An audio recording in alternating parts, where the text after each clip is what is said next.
Hello, good morning to all my medical aspirants. How's your day? How's your study going and your family? All good? Okay, so today we are going to start from where we have left in the previous class. Sunday को मैं video record नहीं कर पाई, so there was a reason behind it. But हाँ, from Monday to Saturday it will be continued. Okay तो हमने देखा biotechnology के बारे में हम पढ़ रहे हैं कि बायोटेक्नोलॉजी में बेसिकली क्या होते हैं, मतलब हम टेक्नोलॉजी का यूज़ करके कैसे हम जीन को मैनिपुलेट करते हैं इसके बारे में। ठीक है, तो सर अब इसके बारे में हम टूल्स के बारे में जानेंगे, कौन कौन से टूल्स का इस्तेमाल होता है या फिर जीन क्लोनिंग में हमारे कौन से बेसिक स्टेप्स होते हैं, तो इसके बारे में देखते हैं। तो सबसे पहले हमारा जो आता है, जैसे कि एनसीईआरटी के थ्रू जा रहे हैं, ऑल एनसीईआरटी आपके 195 पेज पे मैं हूँ, सेकेंड टॉपिक पे tools of recombinant DNA technology, मतलब आरडीएनए टेक को काम करने के लिए कौन कौन से टूल्स की ज़रूरत होती है। तो जैसे कि सबसे पहले तो मैं ये बताती हूँ कि इसमें बेसिक स्टेप्स क्या होता है। तो आरडीएनए को बनाने के लिए सबसे पहला स्टेप क्या होता है, कंस्ट्रक्शन ऑफ आरडीएनए। उसके लिए एक हमें डिजायर्ड जीन की ज़रूरत होती है, मतलब जो हम चाहते हैं, और एक होगा वेक्टर। वेक्टर कैसा, उसका प्लाज्मिक, जो कि circular extra chromosomal DNA, double stranded DNA होती है प्लाज्मिक। तो इसके साथ क्या होती है, आपके आरडीएनए आकर के जुड़ जाते हैं। फिर आप इसको आरडीएनए को क्या करते हैं, इंट्रोड्यूस कर दिया जाता है होस्ट सेल के अंदर, और होस्ट सेल जो होता है विथ डीएनए आपको कुछ इस तरीके का देखने का मिलता है। एक minute, wait for a minute, I can show you. So it is in the steps like this. I don't know is it clear to you और नॉट। सबसे पहला स्टेप क्या है, कंस्ट्रक्शन हम आरडीएनए का जब बनाते हैं। दूसरे स्टेप में क्या करते हैं, जब हम उसका इंट्रोडक्शन कर देते हैं। फिर तीसरे स्टेप में क्या हो रहा है, हमारा रेप्लिकेशन हो रहा है आरडीएनए का। ठीक है, फिर लास्टली हमारा डिवीज़न हो जाता है, एंड लास्टली आपके मल्टीपल डिवीज़न के थ्रू हमारे डीएनए का क्लोनिंग हो जाता है, मतलब नंबर ऑफ क्लोन्स बन जाते हैं। ठीक है, तो सबसे पहले से हमें और डिस्कशन के साथ हम चलते हैं। तो जो हमारे जेनेटिक इंजीनियरिंग और रिकॉम्बिनेंट डीएनए टेक्नोलॉजी में तो हमें कुछ की टूल्स की ज़रूरत होगी, जैसे कि कौन कौन से, रेस्ट्रिक्शन एंजाइम की ज़रूरत होती है, पॉलीमरेज एंजाइम की ज़रूरत होती है, लाइगेज की ज़रूरत होती है, वेक्टर की ज़रूरत होगी, और होस्ट ऑर्गेनिज्म की ज़रूरत होगी। तो चलिए हम इसको अब डिटेल में समझते हैं एक एक करके। तो सबसे पहले जो रेस्ट्रिक्शन एंजाइम होती है, ये हमारे किस ईयर में दिया गया, 1963 में। इसमें दो एंजाइम्स जो होते हैं वो रिस्पॉन्सिबल होते हैं ग्रोथ, मतलब बैक्टीरियाफाज या फिर बैक्टीरियोफाज का ग्रोथ को रिस्ट्रिक्ट करने में। किसके अंदर, हमारे ई कोलाई के अंदर। ठीक है, और एक जो होते हैं वो ऐड करते हैं किसको, मिथाइल ग्रुप को हमारे डीएनए से ऐड करते हैं जब डीएनए को कट करते हैं। तो बाद में इसको बोल दिया जाता है रेस्ट्रिक्शन इंडोन्यूक्लियस। देखो नाम से क्लियर है, मतलब ग्रोथ को क्या करना है, रेस्ट्रिक्ट करना है।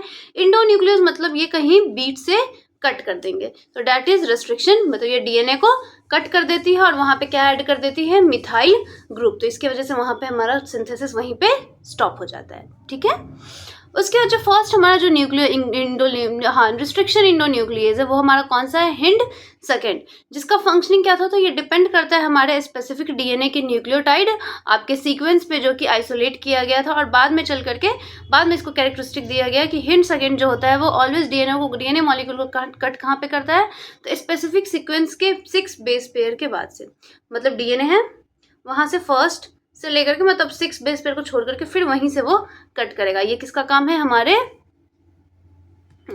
इसका DNA restriction endonuclease hind second. तो स्पेसिफिक जो बेस सीक्वेंस होते हैं उसे हम लोग क्या बोलते हैं, रिकॉग्निशन सीक्वेंस, मतलब जहां से रिकॉग्नाइज किया गया और वहीं से उसको क्या करेंगे, कट किया जाएगा। हिंड सेकेंड के लिए, हिंड सेकेंड को अगर हम छोड़ दें तो अभी नहीं भी तो हमारे पास more than like 900 restriction enzymes जो है प्रेजेंट है, आइसोलेट किए जा चुके हैं बैक्टीरिया कितने स्ट्रेन से, 230 स्ट्रेन से। और जो हर रिकॉग्नाइज कर लेता है, एक डिफरेंट रिकॉग्निशन सीक्वेंसेस रिकॉग्नाइज करने की कैपेबिलिटी होती है। सॉरी। तो जो इसके नेम्स आपके फिर जो एंजाइम्स होते हैं, ये फर्स्ट लेटर आपके नेम मतलब जीनस से आते हैं, फ्रॉम द जीनस, और सेकंड लेटर जो आते हैं वो कहाँ से आते हैं, स्पीसीज से आते हैं। जैसे कि इसको जैसे इको R1 लिखा जाता है, जिसको इशरेशिया कोलाई क्या होता है, RY13 लिखा जाता है। इको R1 का मतलब होता है जो R लेटर जो होता है वो डेराइव कहाँ से हुआ है, नेम हमारे स्ट्रेन से डेवलप हुआ है, मतलब R स्ट्रेन से लिया जाता है। और रोमन नंबर में जो इसके नेम्स है वो इंडिकेट कर रहे हैं कि जो एंजाइम्स है वो हमारे किस स्ट्रेन ऑफ बैक्टीरिया से लिया गया हुआ है। मतलब इसका भी एक डिनोशन का एक नेम होता है जो आपके एनसीईआरटी बताते हैं बेटा, कि इको R1 जो होता है वो हमारा कहाँ से आया है, तो इकोलाई इस्ट्रेशिया कोलाई RY13 से आया है। तो जिसमें R लेटर है वो क्या बता रहा है, R स्ट्रेन के बारे में बता रहा है। मतलब ये जो सिंथेसिस की गई है एंजाइम की वो कहाँ से आई है, R स्ट्रेन से आई है। बस यही है, ठीक है। उसके बाद जो रिस्ट्रिक्शन एंजाइम होते हैं ये आपके बहुत ही लार्जर क्लास ऑफ एंजाइम्स में बिलोंग करते हैं, जिसको हम लोग बोलते हैं न्यूक्लियेजेस। न्यूक्लियोसिस का ही दो पार्ट होता है, इंडोन्यूक्लियेज, एक्सोन्यूक्लियेजेस, ठीक है। तो ये यहाँ पे दो टाइप्स के होते हैं, जो कि हमारा एक क्या होता है एक्सोन्यूक्लियेज, एक होता है इंडोन्यूक्लियेजेस। एक्सोन्यूक्लियेजेस क्या करते हैं, तो ये न्यूक्लियोटाइड्स को हमारे एंड्स ऑफ मतलब डीएनए के एंड सीक्वेंस से कट करके हटाते हैं। लेकिन जो हमारे एंडोन्यूक्लियेजेस होते हैं ये क्या करते हैं कि स्पेसिफिक पोजिशन से कट करते हैं। तो स्पेसिफिक पोजीशन से कट करने के लिए यहाँ पे क्या आ जाएगा, रिस्ट्रिक्शन वाला आ जाएगा, रिस्ट्रिक्शन इंडोन्यूक्लियस सेकेंड और हिंट सेकेंड हिंट थर्ड ऐसे करके जो है वो मतलब स्पेसिफिक सीक्वेंस को आइडेंटिफाई करना, फिर वहां से कटिंग होती है। इसके बाद आगे देखते हैं। तो एक्सोन्यूक्लियस जो होते हैं ये आपके रिमूव करते हैं डीएनए को एंड सर इंडोन्यूक्लियस क्या करते हैं, ये जो हमारे कट्स बनाते हैं ये एक स्पेसिफिक पोजीशन से बनाते हैं हमारे डीएनए के अंदर। जो रिस्ट्रिक्शन इंडोन्यूक्लियस होते हैं उसका फंक्शन ये होता है कि इंस्पेक्ट करना कि जो लेंथ ऑफ डीएनए का सीक्वेंस कितना बड़ा रहेगा या फिर कितना बड़ा है। जैसे ही ये एक स्पेसिफिक रिकग्निशन सीक्वेंस बना लेती है तो ये क्या करती है, बाइंड कर जाती है डीएनए के साथ और स्ट्रैंड्स को कट कर देती है, जो कि हमारे डबल हेलिक्स थे स्पेसिफिक पॉइंट्स में। और इस कहाँ से कट करती है, शुगर फॉस्फेट जो बैकबोन जो बन रही थी उसको कट करती है। और हर रिस्ट्रिक्शन इंडोन्यूक्लियस क्या करती है, रिकॉग्नाइज करती है कि specific palindromic sequence nucleotide sequence हमारे डीएनए के अंदर। अब पैलिंड्रोम क्या होता है, मतलब ऐसे सीक्वेंस जो आप बोथ साइड से रीड करोगे तो सेम ही होगा। इसके बुक में आपका मलयालम एग्जाम्पल दिया हुआ है आपके एनसीईआरटी में। मलयालम को चाहे आप इधर से पढ़ो या फिर उधर से पढ़ो, आपके वर्ड्स क्या आ जाते हैं, सिमिलर आते हैं, तो उसको बोला जाता है पैलिंड्रोमिक सीक्वेंस, ठीक है। तो जैसे ही आपके रिस्ट्रिक्शन एंजाइम में एक डायग्राम दिया हुआ है, इससे अगर और अच्छे से समझ पाओगे। So this is the diagram, कैसे आपके लाइगेज हो रहे हैं, ठीक है। तो एक एक करके मैं बताती हूँ। जो रिस्ट्रिक्शन एंजाइम होती है वो क्या करती है, एंजाइम्स को कट कर देती है बोथ डीएनए स्ट्रैंड से सेम टाइम पे। और इको R1 क्या करती है, कट करती है डीएनए को हमारे बेसिस G और A से, ओनली जब सीक्वेंस क्या होगा GAA TTC अगर प्रेजेंट है डीएनए में तो ही। तो इसी तरीके से कट करके फिर एक दूसरे से स्टिक कर जाते हैं और फिर आपका रिकॉम्बिनेंट डीएनए का फॉर्मेशन हो जाता है। अब इसमें एक चीज़ और देखते हैं। हाँ, जैसे कि आपके रिस्ट्रिक्शन इंडोन्यूक्लियस जो फर्स्ट होते हैं इसमें 3 यूनिट होते हैं। इसका फंक्शन क्या होता है, तो एटीपी के प्रोडक्शन में हेल्प करता है और आपके साथ साथ मिथ्योनिन और Mg2+ में ये स्पेसिफिक रिकग्निशन साइट के लिए काम करता है। और क्या करता है, क्लीवेज करता है, एक बड़े बड़े डिस्टेंस पे हमारे कट करता है। आई नो कि मतलब विदाउट नोट्स ऐसे समझना it's not very easy, I know this, but it's for few month, बस कुछ महीने की बात है जो ऐसे पढ़ना पड़ेगा। After that may be I am shifting तो हो जाएगा। तब तक के लिए ऐसा अगर देखो जिसको भी प्रॉब्लम होता है, आई नो कि बहुत लोग नहीं पसंद करते हैं बट इट्स फाइन, मुझे कोई दिक्कत नहीं है। मैंने बहुत बार क्लियर कर दिया है कि I don't want your views likes and subscribers anything at all, I just want it for my play list. कि अगर मैं कहीं पे अप्लाई करती हूँ तो आई नीड माई वॉट कि हाउ आई टीच, मतलब मेरा फेशियल एक्सप्रेशन क्या है। वैसे तो मैं ऑफलाइन क्लास में इससे काफ़ी मुझे लगता है कि हाँ इससे बहुत बेटर ही होता होगा, क्योंकि वो बच्चे सामने होते हैं तो मुझे रिएक्शन मिलता है। बट हाँ ऑनलाइन क्लास में थोड़ा मेरे लिए भी मुश्किल है because it's for my first time, but yes I am trying और मुझे लगता है मैं अच्छा कर लूँगी, दैट्स इट, ठीक है। सो आगे देखते हैं। तो पैलिंड्रोमिक न्यूक्लियोटाइड सीक्वेंस से समझ में आया डीएनए में क्या होता है पैलिंड्रोमिक सीक्वेंस, मतलब कि हम उसे बोथ साइड से वो क्या हो आप उसको सेम ही वो रीडेबल होती है। तो क्या आप पैलिंड्रोम्स जानते हैं, तो ये ऐसे ग्रुप ऑफ लेटर्स होते हैं जो कि हमारे सेम वर्ड्स होते हैं जब हम इसको फॉरवर्ड भी रीड करें या फिर बैकवर्ड रीड करें। जैसे यहाँ पे आपका एग्जाम्पल के फॉर्म में क्या दिया हुआ था, मलयालम। और जैसे ही वर्ड जो हमारा पैलिंड्रोम होता है, जो कि हमारे सेम वर्ड जो होते हैं दोनों डायरेक्शंस में क्या होते हैं, सेम ही तरीके से हम उसको रीड कर सकते हैं। और जो हमारा पैलिंड्रोम होता है डीएनए सीक्वेंस में, उसमें क्या होता है हमारे बेस पेयर्स होते हैं जो कि सेम मतलब 2 स्ट्रैंड्स को इजीली रीडेबल कर पाते हैं। और इसका ओरिएंटेशन जो होता है रीडिंग में वो भी सेम ही रहता है। जैसे अगर एग्जांपल ले लेते हैं तो यहाँ पे एक सीक्वेंस दिया गया हुआ है जो कि क्या करती है, स्ट्रैंड्स को रीड आउट करती है 5 प्राइम टू 3 प्राइम डायरेक्शन में। तो ये इसके लिए भी सही है कि वो अगर हम 3 प्राइम टू 5 प्राइम पढ़ेंगे तो वो भी सेम ही होगा। जैसे यहाँ पे एग्जांपल दिया हुआ है GAATTC 5 प्राइम टू 3 प्राइम, तो अगर हम 3 प्राइम टू 5 प्राइम पढ़ें, अगर उसको भी हम नीचे वाले सीक्वेंस को भी अगर हम 5 प्राइम टू 3 प्राइम पढ़ते हैं तो वो भी हमारे जैसे मतलब टेम्पलेट और कोडिंग स्ट्रैंड हो गया ना, तो वो भी हमारा क्या होगा, सेम ही होता है। ठीक है, तो रिस्ट्रिक्शन एंजाइम जो होते हैं वो क्या कर देते हैं, डीएनए स्ट्रैंड को कट कर देते हैं थोड़ा सा सेंटर से दूर, मतलब पैलिंड्रोम सेंट्रल से साइड से थोड़ा सा दूर। और इन दोनों हमारे जो सेम 2 बेसेस होते हैं वो हमारे किस में होते हैं, ऑपोजिट स्ट्रैंड्स में होते हैं। ये सिंगल एक पोर्शंस को छोड़ देते हैं एट द एंड, जिसको हम लोग क्या बोलते हैं, जो कि हमारे ओवर चेंजिंग स्ट्रेचेस होते हैं, जिसको हम लोग स्टिकी एंड्स बोलते हैं। मतलब स्टिकी एंड्स किसको बोला जाता है बेटा, तो जो भी हमारे सिंगल स्ट्रैंडेड जो पोर्शंस एंड में छोड़ दिया जाता है उसको हम लोग क्या बोलते हैं, स्टिकी एंड्स बोलते हैं। और बाद में इसको नेम क्यों दिया गया है, क्योंकि हाइड्रोजन बॉन्ड्स होते हैं इसमें कॉम्प्लीमेंट्री कट हो जाते हैं काउंटर पार्ट्स के साथ, इसलिए इसको क्या बोला जाता है, स्टिकी एंड्स। ये जो स्टिकनेस होती है ना एंड्स पे, ये क्या करती है, फैसिलिटेट करती है, मतलब बढ़ावा देती है कि आपके एंजाइम एक्शन, मतलब जो डीएनए लाइगेज है वो आकर के काम अपना कर पाए, मतलब बाइंडिंग की कैपेसिटी अपनी प्रोसीड कर पाए।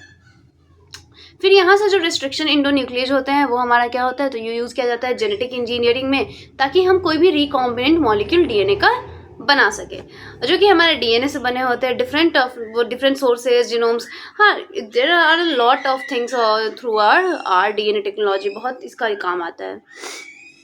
तो अगर हम सेम कट लगा देते हैं रिस्ट्रिक्शन एंजाइम, मतलब अगर हम कट लगाते हैं सेम रिस्ट्रिक्शन एंजाइम से, तो जो रिजल्टेंट डीएनए फ्रेगमेंट्स होते हैं वो सेम काइंड के ही स्टिकी एंड्स को बनाते हैं, और इसको बाद में हम ज्वाइन कर सकते हैं एंड टू एंड, किसका यूज़ करके, डीएनए लाइगेज का यूज़ करके। जैसे कि ब्लंट और फ्लश कट भी एक होता है जो कि हमको टाइप 2 कट बोलते हैं, जिसको हम लोग सेंटर से कट करते हैं, तो उसको ब्लंट और फ्लश कट बोला जाता है। ठीक है,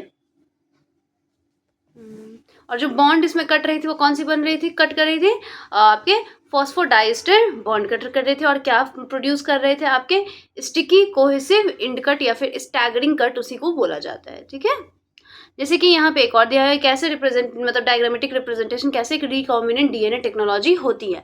तो एक फॉरेन डीएनए आएगा, फॉरेन डीएनए से क्या करेंगे, हम सेम रिस्ट्रिक्शन एंजाइम को लेकर के कट कर देंगे फॉरेन डीएनए को, और वेक्टर डीएनए को भी स्पेसिफिक पॉइंट पे। तो वेक्टर डीएनए का भी प्लाज्मिड था तो उसको स्पेसिफिक पॉइंट पे कट कर दिया गया। लाइगेज की मदद से हम क्या करेंगे, फॉरेन डीएनए को प्लाज्मिड में कंबाइन करा लेते हैं, देन एक रिकॉम्बिनेंट डीएनए मॉलिक्यूल बन जाता है। फिर इसका क्या हो जाएगा, ट्रांसफॉर्मेशन के बाद जब सेल डिवाइड करेगी तो क्लोनिंग, जो मतलब जो सेल होगा उसमें डीएनए भी हमारा यही पाया जाएगा। ठीक है, जैसे कि नॉर्मली जो होते हैं आपके जो कट हो रहा है, मतलब जब तक ये कट ना हो वेक्टर में, या फिर जो सोर्स डीएनए जो आपका सेम रिस्ट्रिक्शन एंजाइम, तो यहाँ पे हमारा रिकॉम्बिनेंट वेक्टर क्रिएट नहीं हो सकता है। मतलब हमारे रिस्ट्रिक्शन इंडोन्यूक्लियस या फिर एक्सोन्यूक्लियस, इसका काफ़ी ज़्यादा इंपॉर्टेंस है। अगर जब तक डीएनए की स्प्लाइसिंग, मतलब कटिंग नहीं होगी, नॉट स्प्लाइसिंग, कटिंग नहीं होगी, तब तक एक रिकॉम्बिनेंट डीएनए नहीं बन सकती है। ठीक है, अब देखते हैं separation and isolation of DNA fragments, मतलब हम अब सेपरेट कैसे करते हैं और डीएनए फ्रेगमेंट्स को कैसे आइसोलेट करते हैं। तो डीएनए का जो कटिंग होता है किसके हेल्प से, रिस्ट्रिक्शन इंडोन्यूक्लियस की वजह से। तो इसमें हमारे डीएनए जो होते हैं फ्रेगमेंट्स के फॉर्म में टूट जाते हैं। ये जो फ्रेगमेंट्स होते हैं इसको हम एक स्पेशल टेक्निक से क्या करते हैं, सेपरेट कर पाते हैं, जिसको हम लोग बोलते हैं जेल इलेक्ट्रोफोरेसिस। जैसा कि ये जो आपके डीएनए फ्रेगमेंट्स होते हैं वो निगेटिवली चार्ज मॉलिक्यूल्स, अभी तक हमने यही पढ़ा है, तो ये हमारा इजिली सेपरेट हो जाते हैं फोर्स के थ्रू, जो कि हमारे किसके तरफ मूव कर जाते हैं, टुवर्ड्स एनोड, और किसके इफेक्ट के अंदर, तो इलेक्ट्रिक फील्ड के अंदर, जो कि कौन सा, एक मीडियम या फिर मैट्रिक्स में। तो जो मोस्ट कॉमनली आज के टाइम पे जो मैट्रिक्स यूज किए जाते हैं वो कौन से होते हैं, एगोरोस जेल होते हैं, जो कि एक नेचुरल पॉलीमर होते हैं, जो कि कहाँ से लाया गया है, सीवीड से। और इसमें जो डीएनए फ्रेगमेंट्स होते हैं वो क्या हो जाते हैं, इजिली सेपरेट हो जाते हैं, रिजॉल्व हो जाते हैं, अपने साइज के अकॉर्डिंग वो क्या हो जाते हैं, आके अलाइन कर जाते हैं through sieving effect. Sieving effect का मतलब होता है कि अपने साइज के अकॉर्डिंग क्या कर रहे हैं, वो अलाइनमेंट होती है, उसको हम लोग क्या बोलते हैं, सीविंग इफेक्ट के अलाइन वो हो जाते हैं। किसके हेल्प से, तो by the help of agarose gel. तो जो स्मॉलर फ्रेगमेंट साइज होंगे वो ज़्यादा फार्दर होंगे, मतलब दूर होंगे, ठीक है, जैसे कि आप फिगर में देख सकते हैं, यहाँ पे देख लो। और जहाँ इलेक्ट्रोपोरेशन भी होती है, मतलब टेम्पररी एक मतलब फॉर्मेशन हो जाती है पोर्स की। और बायोलिस्टिक्स पता है किसे बोलते हैं, जब आपके गोल्ड कोटेड डीएनए होते हैं। और एगरोस जेल आपका क्या है, नेचुरल पॉलीमर है।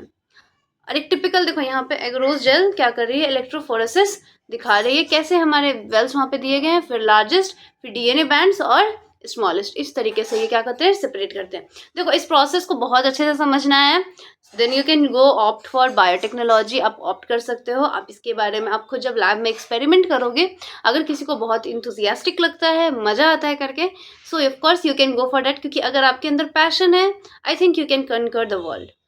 बस पैशन की ज़रूरत है, आप कुछ भी कर सकते हो, आपको लाइफ में ज़रूर सेटिस्फैक्शन मिलेगी, बस पैशन अगर आपको है